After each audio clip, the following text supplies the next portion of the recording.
в живота няма, казва се драма, и всеки падал е в дълбоката яма.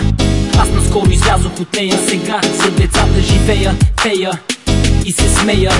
И искам да им дам, и знам как ще стигна до там, да им предам това, което зная. На земята е и ада и рая, и да им пожелая светлина. Бъдещето е в тяхната ръка, управлявайки планетата. Да са сплотени, а не разделени. Само така ще се решат глобалните проблеми. Да са оптимистични, а не скептични, иронични, меланхолични, а практични. Мамо, ти си жена, която те обичат, учителката, която ги учи как да пишат. Като те, мамо, да бъда, желая тайно. Обичам те безкрайно, плюс това е време крайно да се образовам и развия, кариера да намеря и с успеха да побия. Идвам си при тебе, мамо, да ти подам рамо. Желание голямо, да ти помагам с децата.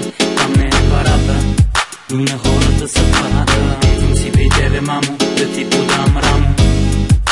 Желание голямо, да ти помагам с децата. Там не е парата, но на хората съдбата. Бабе, ти си най-добрата баба, сладко дава, спомням си шоколад и крава. И сладко от малини, мармалад, пини, но най-доброто сладко е от смокини. Освен това се грижиш ти за всички, от малки до големи, бутала си нашите колички. Бабенце, целувам те горещо, кажи ми, ще направя всичко, ако ти трябва нещо. Ще се видим до 10 на дни, здрава бъди, печката пали и се топли.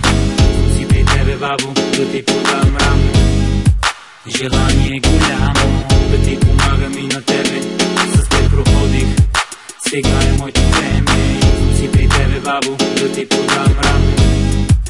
Желание голямо, да ти помагам и на тебе. С теб проходих, сега е моето време. Сестрички, мила моя, искам в живота си да се гордееш с мен, да бъда героя. Спомня си, от малка ти спортуваш, но и от малка всяка година бате боледуваш. Съчувствам ти и съжалявам, но да знаеш, че за теб и сърцето си давам. Обичам те повече от всичко, не би го казал като малък, но сега съм вече чичко. Идвам си при теб, сестра ми, да заплетнем ръкави. Семейството ще се оправи, да ти помогна, с любовта си ти ме трогна. Да вървя напред и ме погна. Идвам си при теб, сестра ми, да заплетнем ръкави. Семейството ще се оправи, да ти помогна, с любовта си ти ме трогна. Да вървя напред и ме погна.